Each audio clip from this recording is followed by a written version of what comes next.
이렇게 새해 여러분들을 뵙게 돼서 또 새롭네요. 예.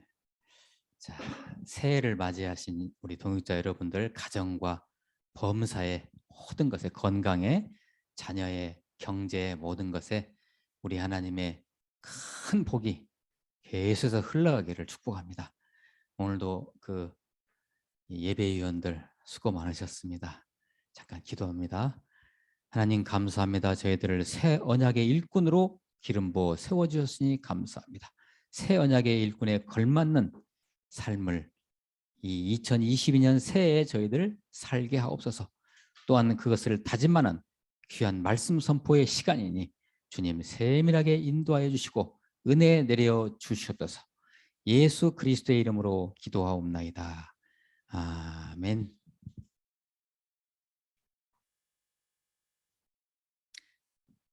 본질이라는 말이 있습니다. 여러분, 본질. 예, 본질. 본질을 알고 뭔가를 하는 것과 그렇지 못하고 하는 것은 엄청난 차이가 있습니다. 여러분 상식적으로 다 알고 계시죠? 이것은 본질을 알고 하느냐. 모든 것이 다 그렇습니다. 그러죠? 가령 어떤 일을 아주 열심히 하는 사람이 있어요. 아주 열정적으로. 이 사람이 단연 1인자가 됩니다. 그죠? 열심히 하는데 누가 이기겠어요? 그러나 이 열심히 하는 사람을 능가하는 사람이 있습니다. 바로 그 일을 하고자 하는 그 일, 그 뭔가를 모르지만 그거에 대한 엄청난 사랑을 갖고 하는 사람입니다. 그것이 좋아서 하는 사람이에요. 그러죠? 열정을 가지고 하는 사람은 하다가 지칠 수 있어요. 그러죠? 그러나 좋아서 하면, 좋아서 한다는데 그 사람을 누가 이기겠어요? 그러나 어떤 일을 하는 데 있어서의 좋아서 하는 사람을 앞서는 사람이 있습니다. 바로 누구겠습니까? 바로 그 일을 왜 해야 되는지, 그 일의 본질이 무엇인지, 그 일의 방향이 무엇인지를 정확히 알고 하는 사람입니다. 이 사람을 이길 수가 없어요. 그 누구도. 본질을 알고 하는. 사랑하는 우리 동역자 여러분, 우리가 무디교의 공동체로 이렇게 만났는데 우리가 만난 이 무디교의 공동체의 본질은 무엇일까요? 우리가 만나서 이렇게 예배하는 그 본질은 무엇일까요? 우리의 신앙생활의 본질은 무엇일까요?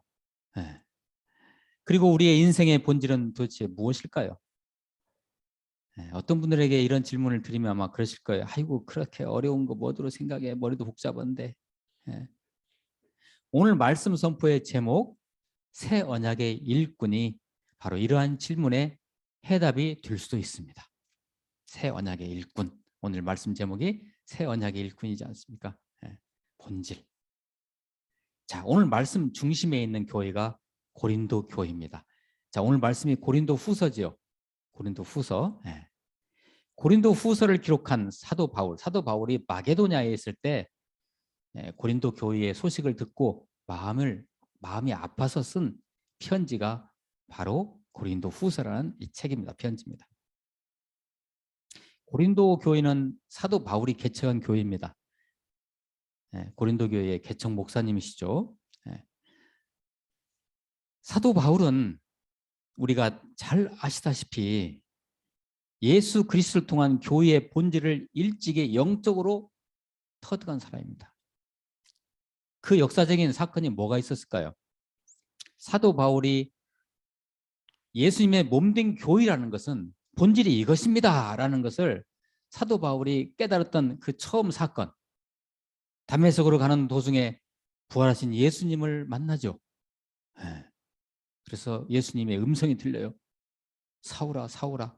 그때 당시 이름은 사울이었으니까 사울아 사울아 네가 어찌 나를 핍박하느냐.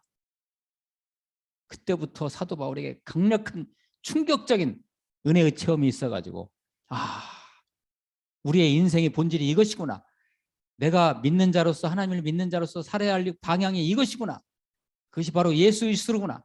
예수 그리스도의 생명이구나 하는 것을 깨닫고 그때부터 사도 바울은 일관되게 그 방향으로 살아왔습니다.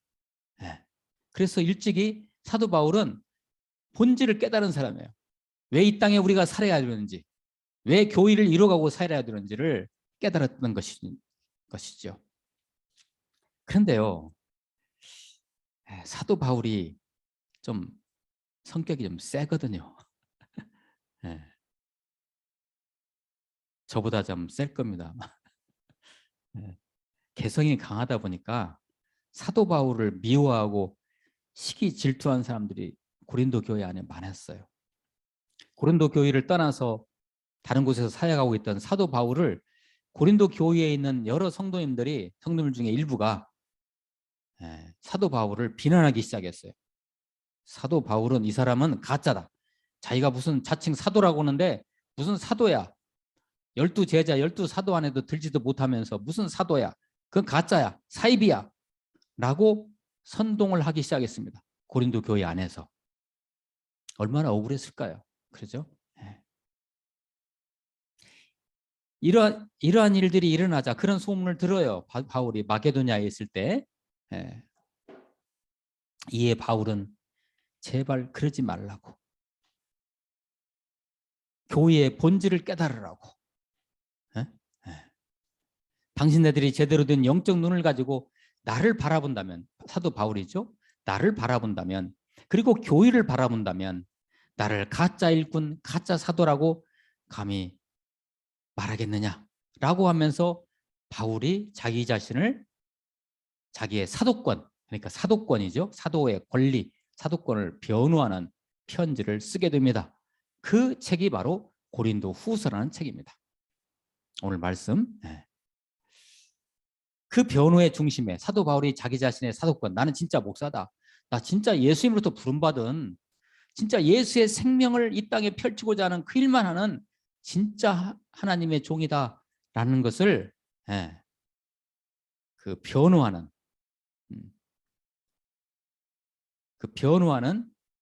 그 표현의 중심에 바로 오늘 우리 말씀 선포의 제목 새 언약의 일꾼이 들어있는 것입니다. 그러니까 자기 자신이 누구예요? 새 언약의 일꾼이다 이거예요. 새 언약의 일꾼. 자신이 새 언약의 일꾼이다. 그렇게 지금 고린도 교인들에게 자기 자신을 강력하게 변호하는 것입니다. 새 언약의 일꾼. 여러분 언약이란 말 아시죠? 이 언약이란 말은 우리 인간 사회에서 쓰는 말이에요. 그죠? 약속이에요. 약속. 우리 결혼하기로 언약했어? 쓸 수 있습니다. 인간 사회에서 쓸 수 있는 말이죠. 그러나 이것은 엄밀히 이야기하면 이 언약이라는 표현은 하나님과 우리와의 사이에서 한 약속을 말합니다. 언약. 쉽게는 옛 약속 뭘까요? 구약. 그 약이 그 약속의 약자예요. 구약. 새로운 약속, 신약. 구약 성경, 신약 성경이 우리에게 주는 하나님의 약속의 언약의 말씀이라는 것이죠. 그것이 바로. 그렇죠? 옛 약속은요. 뼈대만 추리면 아브라함과 모세를 통한 구약 이스라엘 백성들에게 준 하나님의 약속을 말해요. 아브라함과 모세를 통해서. 그러면 구약에서 얘기한 이스라엘 백성들에게 주신 하나님의 약속의 내용은 무엇일까요? 우리 다 알지요. 장차 메시아가 올 것이다. 예수 그리스도가 올 것이다. 이것이 바로 옛 약속입니다. 구약의 내용이에요. 엄밀히 더 자세히 우리가 살펴보면 아브라함과 모세로부터 시작된 약속에서 뿐만이 아니고 이 하나님의 약속은 언제부터 시작합니까? 창세기에서부터 계속 나오죠. 가령 아담과 하와가 죄를 지었을 때 하나님께서 어떤 약속을 그들에게 주죠? 아담과 하와가 죄를 져가지고 모든 인류가 다 죄인이 되어버렸죠. 그때 하나님께서 여자의 후손을 너희들에게 보내주겠다라는 약속을 주시죠. 이게 처음 하나님이 우리 인류에게 주신 약속입니다. 이게 바로 언약이라는 것입니다. 이것이. 자, 그 다음에 어떤 언약이 있을까요? 노아를 통해서 노아야 방주를 지어라. 내가 이 지면을 다 쓸어버리겠다. 그러나 너와 네 가족은 방주를 져가지고 그 안으로 들어가라. 그런 보호가 될 것이다. 그런 약속을 주셨죠. 이런 걸 우리는 언약이라고 그래요. 언약. 그러니까 이 모든 구약 성경과 신약 성경이 전부 이러한 약속으로 다 되어 있어요. 자, 그러면 옛 약속은 구약이에요. 그러면 새 약속, 새 언약, 신약은 뭐예요? 이미 오신 메시아, 예수님이 오셨잖아요. 그죠? 그리고 장차 다시 오실 메시아에 대한 하나님의 약속의 말씀입니다. 그게 이제 새 언약이에요. 새 약속. 예. 그러면 새 언약의 일꾼이라면 뭔가요? 이미 오셨고 다시 오실 메시아 예수 그리스도를 기다리며 그와 관련된 일을 무엇을 통해서? 교회 공동체를 통해서 그 교회를 세워가고 그 교회를 통해서 만들어가는 사람들을 말합니다. 새 언약 일꾼이라는 것은. 예. 그러면 이 새 언약의 일꾼은 어떻게 하면 되는 건가요? 누가 임명해야 돼요? 이 새 언약의 일꾼을? 예. 어떻게 해야 돼요? 어떻게 해야죠? 이 시대, 신약 시대에 우리가 살고 있는 이 시대 교회에서는 일꾼은 어떤 제도가 있어요? 장로, 그러죠? 목사도 있죠. 목사, 장로, 집사. 이게 이제 교회의 직분자거든요. 그리고 이제 권사님들이 계시죠. 자, 목사, 장로, 안수 집사, 권사 이것을 임명하죠.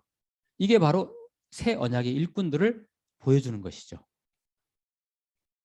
그러면 장로를 직분을 받았다고 해서 권사 직분을 받았다고 해서 목사가 됐다고 해서 진짜 새 언약의 일꾼일 수 있을까요?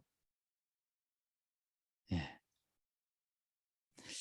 한 번은 담임 목사님이 기분이 좋아가지고 아무개 집사님 오늘부터 새 언약의 일꾼이에요. 이렇게 할 수 있을까요? 그렇게 안 되는 거예요. 그렇게 예, 그렇죠? 자, 오늘 6절 말씀에 그 해답이 될 수가 있습니다. 자, 6절 말씀을 다 같이 한번 보도록 하겠습니다.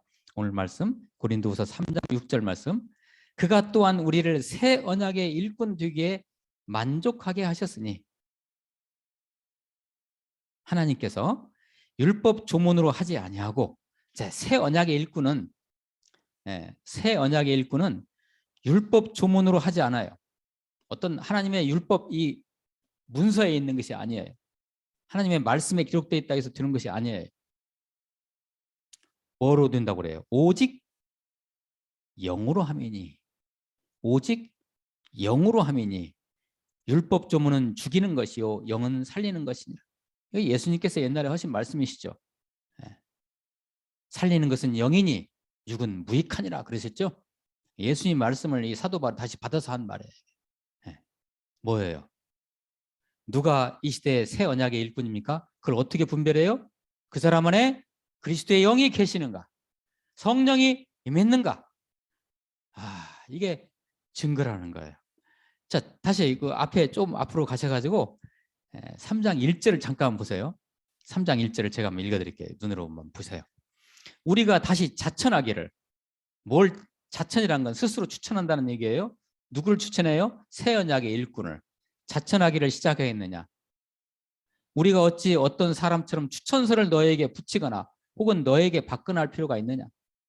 그러니까 인간적으로 추천서를 주고 장로 임명서를 주고 권사 임직 임명서를 준다고 해서 그게 새 언약이 되는 것이 아니라는 거예요. 뭐로 돼요?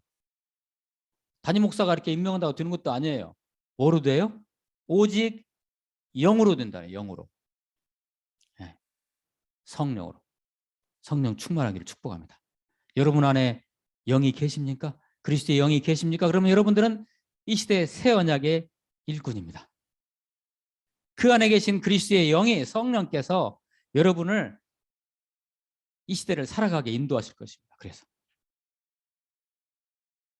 본질이 그리스도의 영으로 된 사람, 다시 말하면 그게 바로 누구예요? 새 언약의 일꾼이에요. 그리스도의 영이 임한 사람이 무슨 생각을 하겠어요? 장차 다시 오실 그리스도를 기다리고 있고 이 땅에 어떻게 하면 교회를 세워갈 것인가? 이 땅에 죽어가는 죄로 죽어가는 저 영혼들에게 어떻게 하면 그리스도를 전할 것인가를 고민할 거 아니겠습니까? 그죠? 본질이 그리스도의 영으로 되어 있는 사람은요.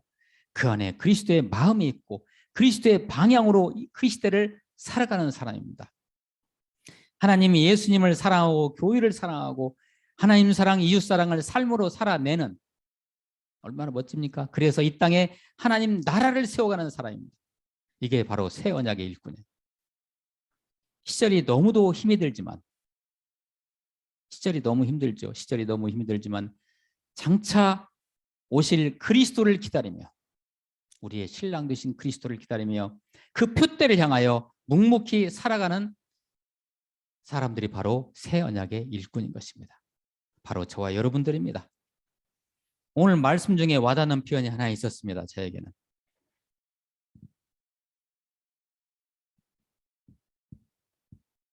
오늘 말씀 3절 한번 보세요. 이 고린도후서 3절이, 고린도후서 3장 3절이 바로 우리 교회의 표어의 말씀이에요. 올해. 예. 예. 자, 제가 읽습니다. 너희는 우리로 말미암아 나타난 그리스도의 편지니 이는 먹으로 쓴 것이 아니요 오직 살아계신 하나님의 영으로 쓴 것이며 또 돌판에 쓴 것이 아니요 오직 육의 마음판에 쓴 것이라. 우리가 누구라고요? 사도 바울이 고린도 교인들에게 자기를 갖다가 가짜 사도라고 손가락질하는 고린도 교인들을 향해서, 야, 너희들은 그리스도의 편지 아니냐, 너희들은 진짜 아니냐. 근데 왜 그러냐? 자, 그리스도의 편지, 뭐 감이 오십니까? 새 언약의 일꾼을 비유적으로 표현한 말입니다. 그리스도의 편지. 여러분 저를 보세요. 잘 보이시죠? 네.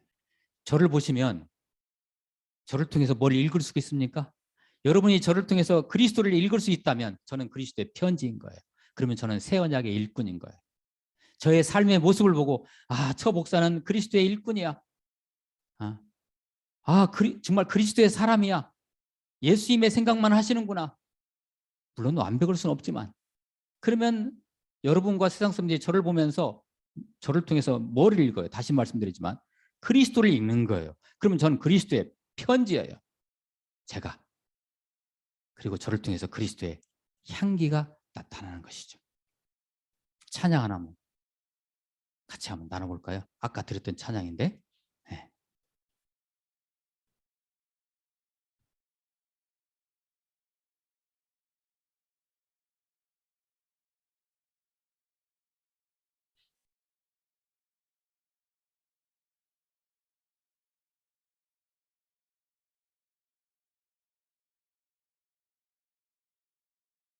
네, 방송사고가 아닙니다.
찬양 좋아요? 네. 자, 너는 그리스도의 편지라. 너는 그리스도의 향기라. 너를 통해서 그리스도의 생명이, 그리스도의 사랑이, 그리스도의 기쁨이 세상에 흘러가리라. 바로 이게 그리스도의 편지. 다른 말로 뭐라고요? 새 언약의 일꾼이 하는 일입니다. 자, 그리스도의 편지 새 언약의 일꾼. 네, 정리되셨죠? 2022년 한 해 우리 무드교회의 표어가 뭐죠? 너무 쉬워요. 새 언약의 일꾼이에요. 네, 고린도후서 3장 3절 말씀. 네, 새 언약의 일꾼. 저와 우리 모두가 이 새 언약의 일꾼 되시기를, 아니 이미 되셨지요. 네, 예수 그리스도의 이름으로 축복합니다. 네, 이 이상의 축복이 없습니다. 참으로 설명하기 어려울 정도의 정말 이상하고 새롭고 생경하고 무척 힘든 시대를 우리는 보내고 있습니다. 바로 21세기죠. 이런 시기를 살아가는 우리들이 이러한 현실적인 어려움을 초월해서 능히 극복하고 살아가려면 우리는 오늘의 말씀 주제인 새 언약의 일꾼이 되어야 합니다. 새 언약의 일꾼이 되지 않고서는 이 시대를 해석하기 어려워요. 불평만 나와요. 한숨만 나오고 우울증만 생겨요. 새 언약의 일꾼인 사람들은 장차 다시 오실 그리스도를 바라보면서 나아가기 때문에, 표대를 향해서 가기 때문에 이 시대를 해석하고 넘어가요. 이 코로나19가 언제 끝날지도 모른다. 그럼에도 불구하고 새 언약의 일꾼들은 이 시대를 그리스도 안에서, 말씀 안에서 해석을 하고 극복하는 것입니다. 히브리 대학 역사학과 교수인 유발 하라레라는 교수가 있습니다. 들어보셨죠? 네. 이 유발 하라리가 아주 명저, 아주 유명한 책들을 많이 썼어요. 그중에 우리나라 사람들이 아주 좋아하는 책이 하나 있는데 바로 호모 사피엔스라는 책이 있고, 또 하나가 호모 데우스라는 책이 있어요. 호모 데우스라는 책. 이 호모 데우스라는 책이 그 호모 데우스라는 이 제목이 의미하는 게 뭐냐면은, 이 데우스란 말이 신이란 말이에요. 신, 하나님. 호모라는 것은 인간의 학명이에요. 인간의 속을 나타내는, 속 종명할 때 속을 나타내는 학명이 바로 호모예요. 우리 인간. 자, 호모 데우스 그러면 이것은 인간이 뭐예요? 바로 신적인 인간, 이런 얘기예요. 신적인 인간, 하나님 같은 인간, 하나님을 닮아가는 인간, 바로 새 언약의 일꾼을 말합니다. 호모 데우스라는 책에서 유발 하라리는 앞으로 이 시대는 엄청나게 힘든 시대가 올 것이다. 이 시대를 인간이, 이 종이 살아남기 위해서는 호모 데우스가 돼야 된다. 바로 오늘 말씀을 빗대서 얘기하면 바로 새 언약의 일꾼이 되어야만이 이 시대를 살아갈 수 있는 것입니다. 사랑하는 동역자 여러분, 지난 2021년 좌절하지 아니하시고 꿋꿋하게 버티시고 잘 견디셨죠? 이제 2022년을 우리 함께 맞이했습니다. 바로 2021년과 2020년 변한 게 뭐가 있습니까? 없어요. 그럼에도 불구하고 그리스도 안에 있는 소망을 향해서 여러분들이 꾸준히 뚜벅뚜벅 걸어가시는 바로 여러분들이 새 언약의 일꾼이십니다. 올 한 해, 2022년 올 한 해 여러분 잘 될 겁니다. 괜찮을 거예요. 축복이 넘칠 거예요. 아멘 하시죠? 기쁜 소식이 꼭 올 거예요. 반드시. 우리는 이런 것들을 기대하고 살 자격이 있습니다. 왜냐하면 우리는 그리스도의 편지요, 나아가서는 새 언약의 일꾼이기 때문입니다. 기도하시겠습니다. 새 언약의 일꾼으로 세워주신 하나님께 감사와 영광과 찬양을 올려드립니다. 2022년 한 해도 그리스도의 편지로, 그리스도의 향기로, 새 언약의 일꾼으로 뚜벅뚜벅 걸어가는 저와 우리 모든 통역자분들 되게 인도하여 주옵소서. 예수 그리스도의 이름으로 기도하옵나이다. 아멘.